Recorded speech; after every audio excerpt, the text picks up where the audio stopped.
Going to hit record. Good morning, everybody. I'm Elena Campbell, President of the Rochester Regional Chamber of Commerce. Thank you so much for joining us today. We're so excited about this webinar. I'm going to introduce you to Tanisha in just a couple of minutes. Before that, though, I wanted to make a couple of announcements, and I'm going to share my screen. And hopefully you're not going to see my calendar, which is a wreck. Do you see Tanisha's smiling face? Do you see you on the screen, Tanisha? I do, yep. The our website? Yeah. Awesome. Okay, just want to make sure. No, we see your email right now. Oh, all right, hold on. You got to share the right screen. Yeah, I have two screens. There you go. Now there it is. Awesome. All right. Great. Well, welcome today to Relaunching Your Business Post-COVID. And like I said, I'll introduce Tanisha in just a couple of minutes. But first, I wanted to make a couple of announcements. We do have some exciting things coming up. The first of which is tomorrow morning at 9 a.m., our candidates meet and greet. So we originally had this scheduled for June 5th. It was going to take place at OU. However, due to everything going on, we've moved it obviously to a virtual event through Zoom.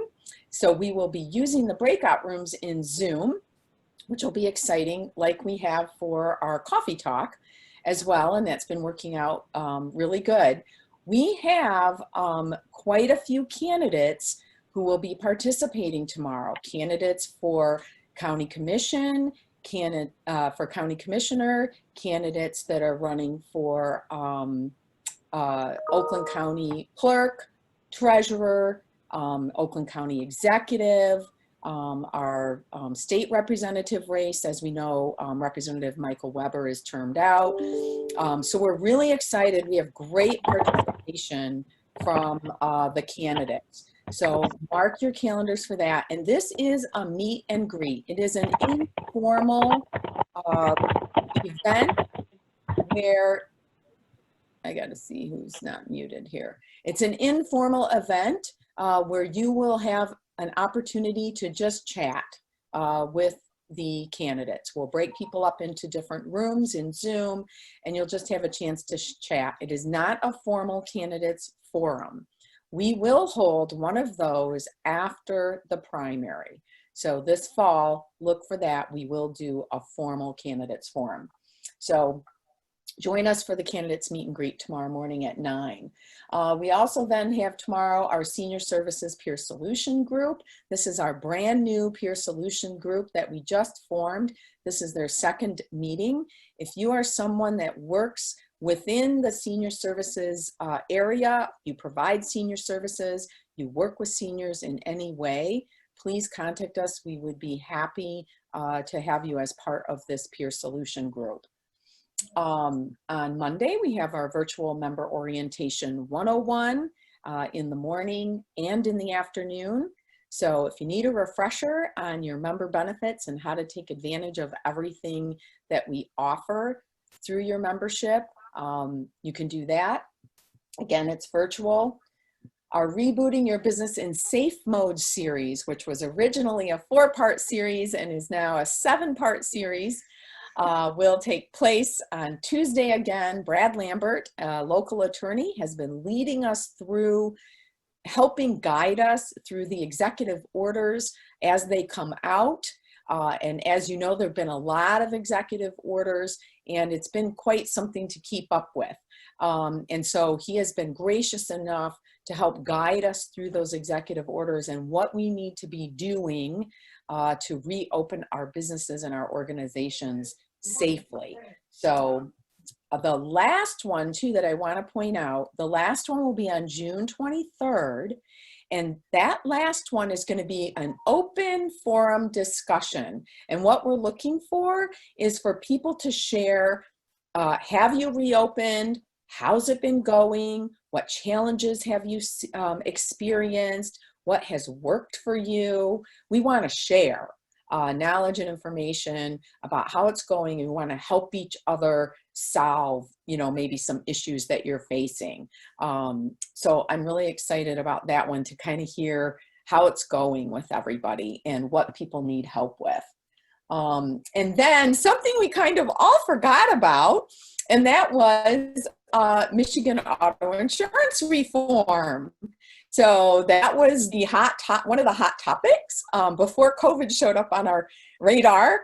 And we're excited to have Tim Crawford with the Crawford Insurance Group, who's going to present about the changes that took place to our auto insurance and the things that we need to know about, particularly if you have a teenager or an adult son or daughter in your house, how that's going to impact your auto insurance if they're on your insurance. There's some things you need to know about. And I know there's lots more you need to know about. I just know about that because I have a teenager in my house. But Tim did a great presentation at Rotary earlier this year, I think in January. And so we asked him if he would do the same presentation for us as well. So that's on June 17th at 9 a.m. So we're excited about that. So I am going to stop my screen share. And I am so excited at this point to introduce Tanisha. Tanisha is an editorial guru and authorpreneur. I was practicing that word. I love it. Authorpreneur. She helps perfect manuscripts for hundreds of best-selling authors. She's on a mission to end the prominent everyday abuse of the English language. I've been guilty. And rectify punctuation. As the founder and CEO of So It Is Written, Tanisha collaborates with industry professionals to take manuscripts to the marketplace, positioning authors for success in the literary world. Well known by many as a human spell check, yes, noun nerd, and grammar police, she proudly wears the badge of honor to correct and serve. I love it. Dubbed the editor's editor, Tanisha hosts the annual Red Ink Conference to inspire and empower aspiring authors to write from the editor's point of view to save time and money in the self-publishing process. She positions writers as experts in the industry, empowering them to create their own writing editorial business and thus develop multiple streams of income. We have worked with Tanisha quite a bit here at the Chamber. Yes. She's very involved in the Chamber. I think yesterday we were talking, you've been a member for 5 or 6 years, you thought? Yeah, I think 6 years, yeah. 6 years. And Tanisha has been a leader in our Chamber. She's one of our ambassadors. And she's also someone that we have turned to assist us at the Chamber office. And we've contracted her in the past to help us with our communications as well. So we know that she's an expert in her field and a smiling face that we always love seeing at all of our events, and hopefully soon in person. Yes. So with that, it's my great pleasure to introduce Tanisha Johnson. All right. Thank you so much, Elena. Good morning, everyone. I pray you are well on this sunny, what's today? Thursday? We're in the midst of COVID, so I forgot what day it was. Elena, I'm going to ask the participants to do something for me in the chat really quickly. So if you have already started to open your business or reopen your business, put a 1 in the chat. Just put a 1 in the chat box. If you hover over the bottom, you'll see chat, and then your chat box will open. All right, Terry, Andrea, Ashley, Karen. Okay. Caroline, I see you. Anybody else? All right. So if you have a specific date of reopening, but you have not reopened yet, put a 2 in the chat box. Put a 2. Of course, the Chamber of Commerce has a date. Yes. Thank you, Patricia. Thank you, Kay. Thank you, Shelly. All right, I see you guys. Awesome. So I just wanted to get a census of how many people, thank you, Michelle. I know the Rochester Chamber is on the way to opening next Monday, I believe. So I just wanted to get an idea of where everybody was on the call. Today we're going to talk about posting communications post-COVID, of what it looks like to support your business. And my petition to you today is that you do that through what we traditionally would call a press release. But this is kind of like a press release with a twist. Everything is changing with COVID, so it won't be a traditional press release. So I'm going to share my screen. There. And you all can see that. Thumbs up if you can see that. Okay, good.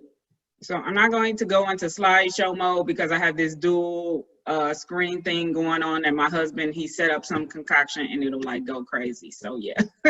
So first, let's talk about the press release. So in the midst of COVID, the definition and the purpose of the press release is changing. Normally you would roll out a press release when you launch a new product, when you launch a new service, when you open a new location.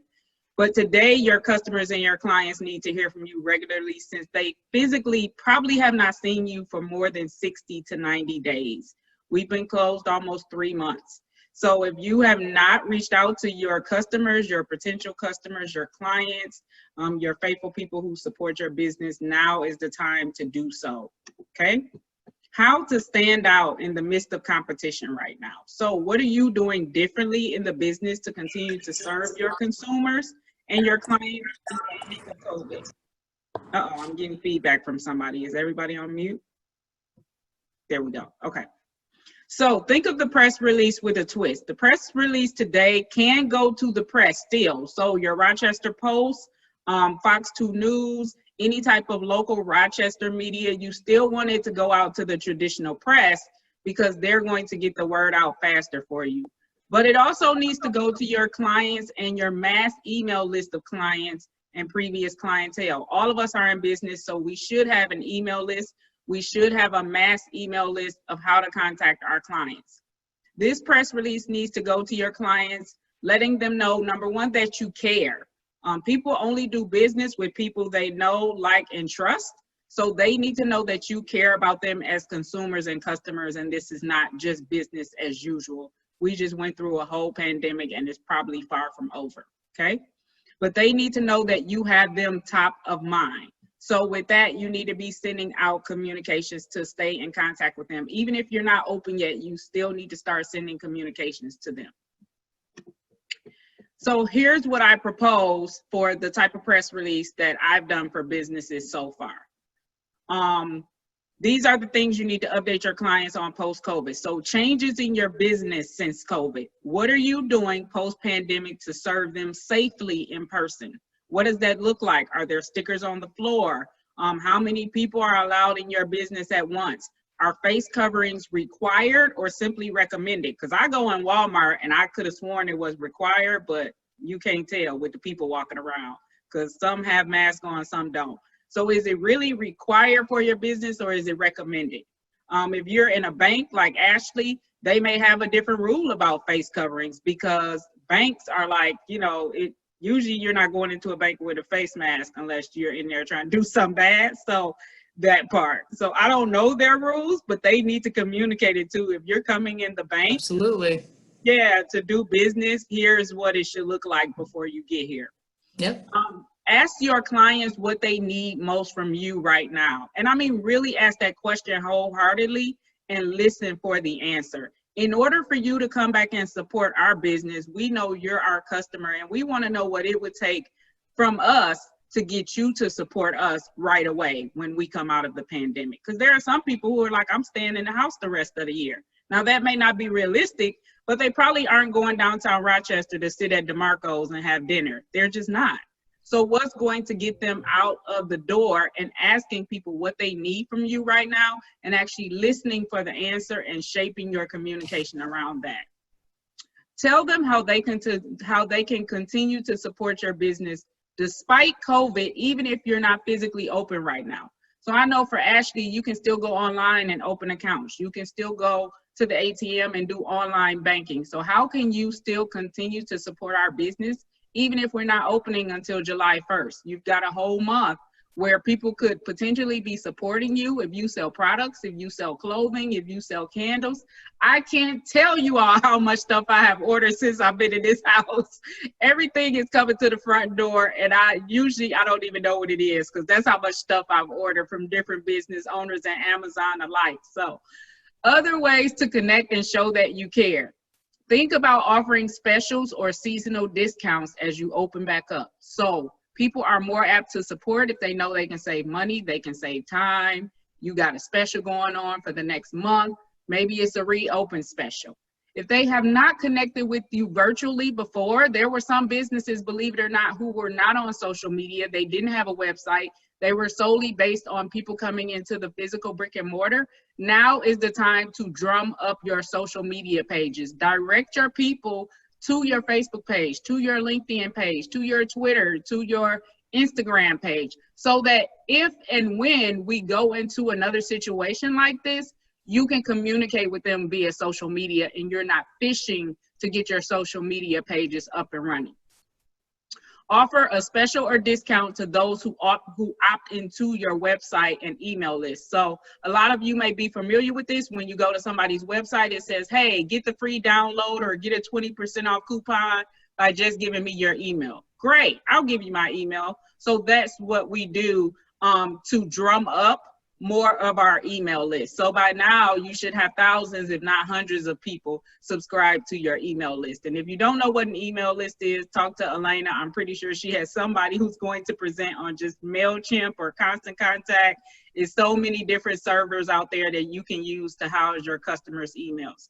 And last but not least, send out tips or tricks or keys that people can do at home as it relates to your industry. I wish my hairstylist would have sent out some tips and tricks for me to do at home when I have short hair and my hair is supposed to be red, but it's black right now because for 90 days, my color is gone.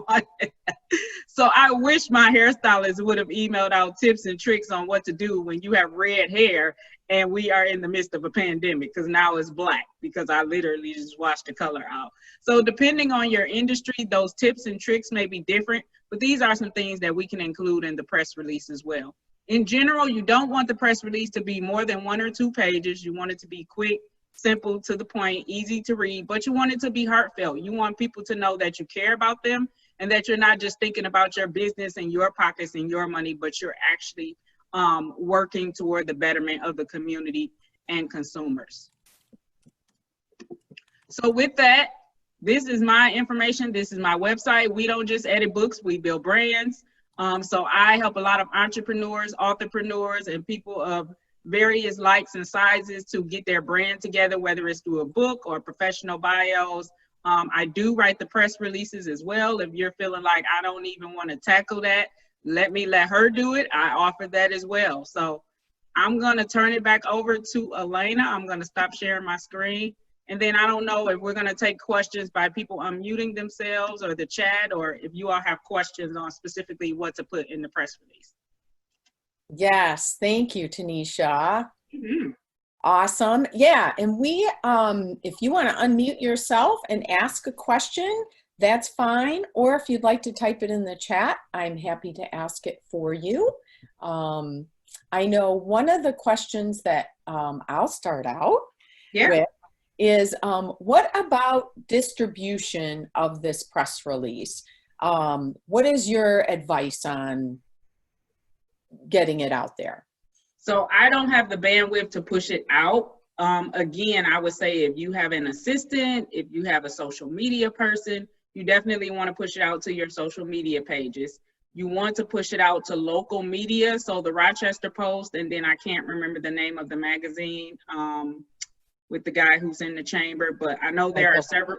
Yeah, so there are several publications floating around Rochester every month. So you definitely, and I mean, literally, you can Google the Rochester Post and the email address of where you need to send it to, and just include it right in the email of the body of the email when you send it. But literally, it's a copy and paste. Once I've written it, you can copy and paste it to different platforms. And is it okay to email it to newspapers and editors? Is that an acceptable Oh yes, I don't believe that they accept like physical walk-ups or paper. I don't think they do anymore. I think everything is email. Okay. Yeah. And I think I see Michelle, our digital marketing specialist, Yes. on the call. And Michelle, I think we have a good list, press release list. Yes. Yep. So, Yep, we have some contacts that we've built up over the years, and so we know exactly who to send it to. And on top of that, I just want to add pictures. If you Yes. have a picture that goes with your press release, it really talks about it, that is useful and conveys the message. I've always been taught to, paste it in the body of the email, but then include it as an attachment, because sometimes files that are embedded have a little Yes. difficulty. So Yes. So thank you for that, Michelle. So one of the things that I do when I send a press release out is, as a company, you should have a logo. So as opposed to a letterhead, I put the logo at the top. It'll have press release for immediate release. It'll have the date that you actually want to push it out. So for some of you, we may write the press release now, but you may not want it out until July 1st, and that's fine. But you'll have the content that you want to push out that says, listen, we're open. This is how you can support us. And if you have pictures of what the inside of your facility looks like now, take a picture of the decals on the floor, take a picture of the signs on the door, so that people get an idea of, this is what I'm going to experience when I come into your facility now. that's excellent. And that's a really good suggestion. I know I had to go to the bank this morning, and I called ahead because I wasn't sure, Yeah. would I go in now or not go in now? Right. Because I know one of my banks, I got an email that I can physically go in, Mm-hmm. and I hadn't seen anything, but I may have missed it because our inboxes are all jammed full, right, of email now. So I just called because I wanted to make sure I knew the rules. And then if I could go in, I wanted to make sure I knew mask or no mask. Yes. I want to do what I need to do. Yeah. And then And I think I just want to add on to that each financial institution and each business is going to operate differently. So Yes. one union may require something and another credit union may not, which is, going back to Tanisha's point, very, very important that that's relayed clearly. And, we may have even different policies between branches, depending on if there's an outbreak of COVID in that specific area, we may need to then, just go back to drive-through in that area for a little bit of time. So yeah, definitely relaying out to your members is huge, because every business is functioning different right now. It is. And I was going to say also, Elena, sadly, I was driving down Rochester Road yesterday, and I saw the 2 boutiques that I absolutely love closing, and my heart just dropped. So if you all are experiencing closures, or maybe you've had to move locations, that's definitely something we want to promote, because I was ready to go back into those boutiques, and now they're closing. Like, it's sad, but again, no communications went out letting us know that those boutiques were closing. We'll literally just be walking downtown Rochester and find out that the doors are just closed. So. Right. And I think letting people know what to expect is so important as our businesses reopen. Yeah. And for us not to make assumptions about why they're doing something one way and not another way, because there's so many different issues. And I was glad you brought up like the issue of a bank or a credit union. A face covering, depending on, may not, for security reasons, it's very important for a camera to see your face when you come in. Yes. So we all have to realize too that there are going to be different rules and different requirements, and it's not necessarily they aren't requiring the mask because they don't care. Right. It's because there's other things they also have to consider. Because I need to see your face. That may take precedence. Yeah. So letting people know in a press release what to expect and on your social media is. Yes. And that's probably a good thing for people to point out in a press release too. We don't require masks, and here's why. Sure. Or we do require, and here's why. Like if you explain to people your reason, not everybody's going to see it and not everybody's going to read it. I get that, but right. You are trying to get that information out there, then people will understand. why you've made the Absolutely. decisions you've made. Absolutely. Yeah. Good discussion. Andrea.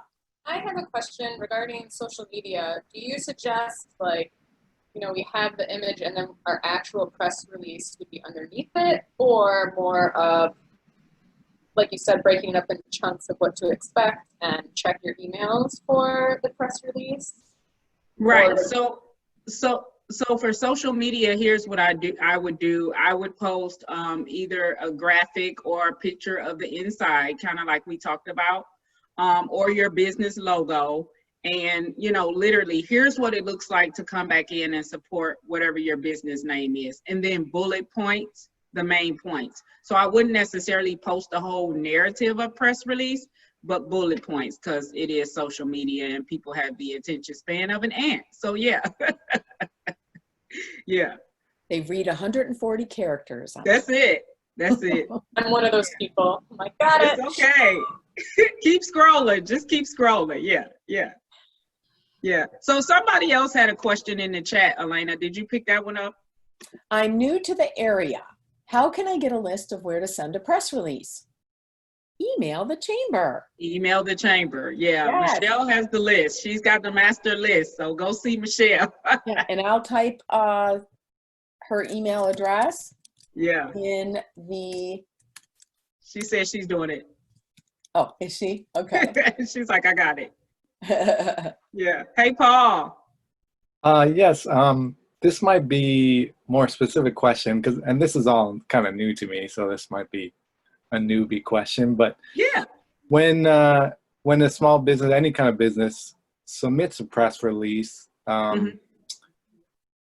because I'm imagining a paper or media, whether it's a newspaper or something else, they must be bombarded with press releases, right? I mean, like, how do they, is there a possibility somebody can submit a press release and it doesn't make the cut, as it were, or how's that? That's definitely a possibility.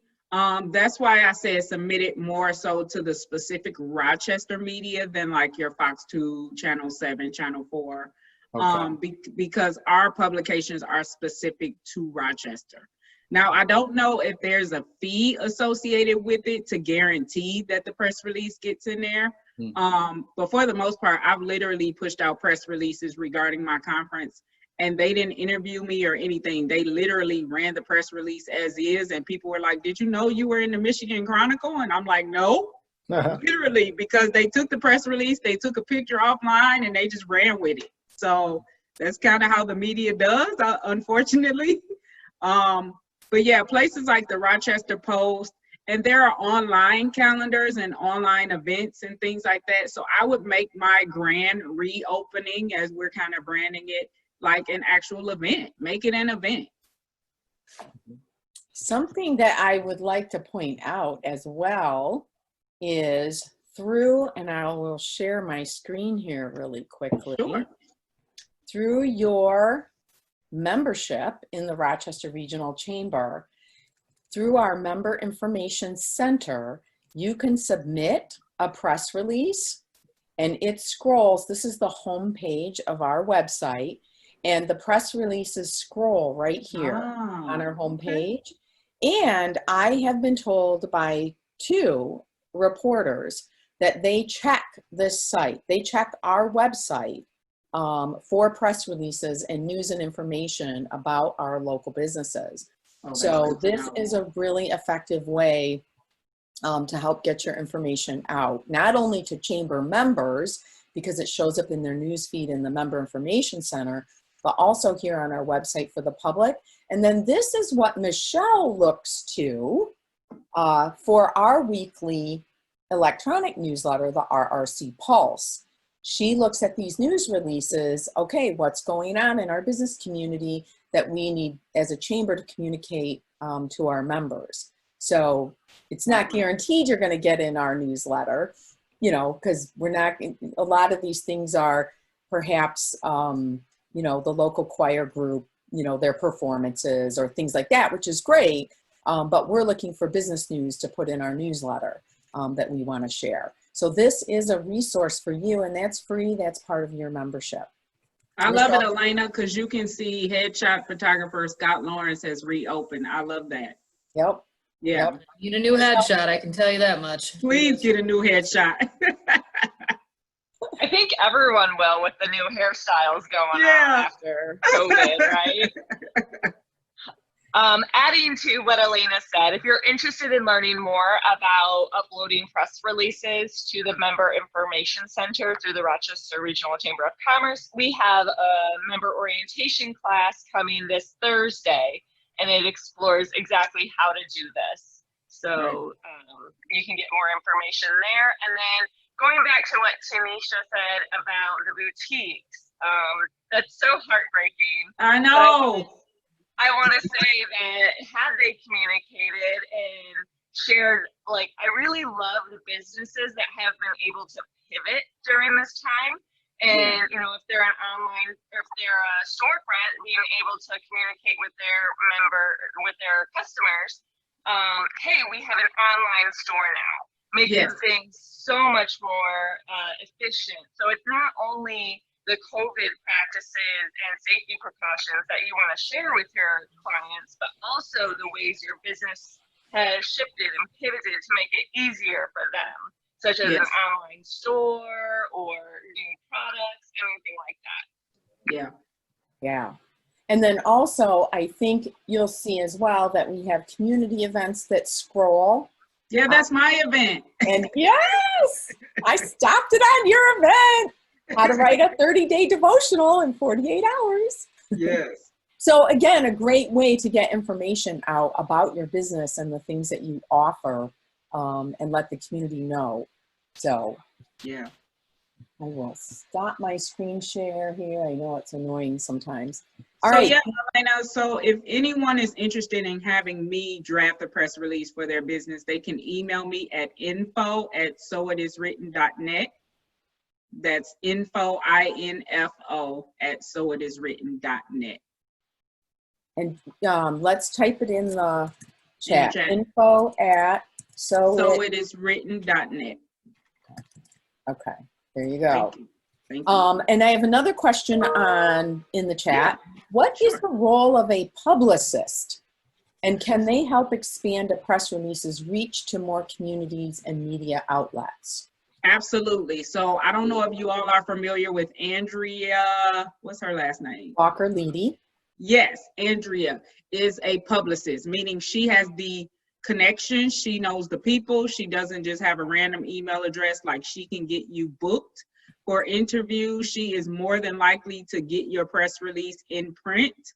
But ultimately the publicist is to get you more publicity for your business and for you as a brand. So I would definitely say reach out to her. She's a part of the chamber, and I know she gets results, which means I know over the years, she has taken the time to build those relationships with the media to where they respond to her, whereas they may not respond to you if it's just a cold email. And I am putting her information in the chat. Mm-hmm. She's a longtime member of the chamber. Yes, so see, we have everything we need in the chamber. It's kind of fun. Yes.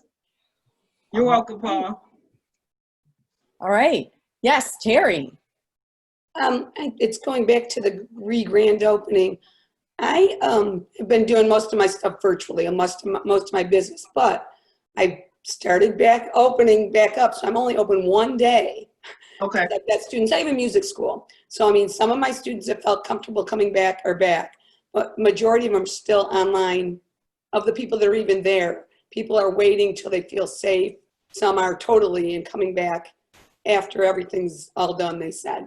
Mm-hmm. My question is, if you're going to do a grand opening, or grand reopening, I should say, do I wait until it's more people are going to feel safer coming in to do that? Or do I do something like that now, even though I'm only open one day a week?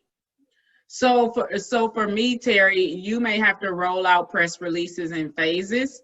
So your first press release could announce, yes, we're mostly virtual online right now, but I am open for limited hours, one day a week by appointment only, just so people know that they have that option and they don't automatically assume that you're just online, and that they can still, support the business. But again, even if you're predominantly online, you still want to communicate with consumers. Again, think about those tips, think about tricks, think about other ways they can support the business, maybe through a gift card. Purchase a gift card right now virtually online for the future, and it's good to, you know, June of 2021. You still want to send out communication so that people can support if they want to support. Good one. I also want to point out too, for those of you who maybe don't know, I'll share my screen quick again. The Chamber has our Back and Better campaign that we've launched, and it's a ribbon tying event to help you get the word out about your reopening. So if you have a reopen date, and it doesn't matter, you don't have to do it on the day you reopen. You can do it whatever day you want, but we're here to help you get that information out to the community and to the rest of the Chamber membership. So you can find information on that, right? This is our website.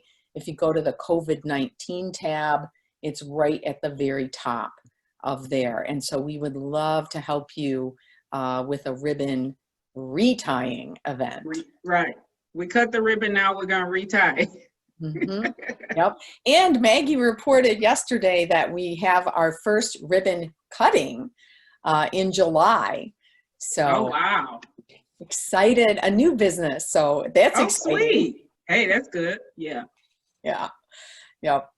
So any other questions? No? All right, guys. Guys are quiet. I want to point out a couple of other things as you're reopening. If you are looking for PPE supplies, personal protection equipment, whether that's masks or gloves or sanitizer or touchless thermometer systems or anything like that. We also have on that COVID-19 tab on our website a section that is reopening resources and PPE supplies. So we want to connect our members that provide these supplies with, of course, our community of businesses that need these supplies as they reopen. So that's another resource for you. We're also working on, just so that you know, if you received a PPP loan, the Paycheck Protection Program, late last week, Congress did pass, and it was signed into law, the PPP Flexibility Act, and they have changed the rules for that, which is very exciting. We've been advocating ever since the PPP came out that some changes were needed, particularly to help our businesses here in Michigan, because we are one of the last states to be allowed to reopen. And some of the restrictions with that PPP money was just not feasible for our Michigan businesses. So our elected officials did listen, and they passed this act last week. And we're looking for, hopefully, Leon Lebrecq is who we're trying to get. He's helped us before with the PPP, and he's very knowledgeable in this. And we're trying to get him to do another webinar to help lead us through those changes. So look for that coming up. So if there aren't any other questions, I want to really thank Tanisha. You guys, I can't even highly recommend her enough. Like I said before, we have worked with Tanisha. We have contracted her in the past. We're doing so again. Yes. She is an excellent writer. And we're so excited to have her as part of the Chamber. And this is what the Chamber is about, you guys. It's your expertise, bringing your expertise to the forefront to help, you know, all of our businesses. So, yes. Tanisha, thank you all for having me. Thank you so much. Thank you for all you do, Tanisha. Thank you. My professional bio still makes me feel good about myself. I read it. If I'm feeling down, I'm like, I'm awesome. Thanks to You're awesome. Yes, you're awesome, Thank Ashley. you. Thank you. Yeah, absolutely. all right. If there's nothing else, we will sign off. Thank you so much for joining us. All right. Bye-bye, everybody.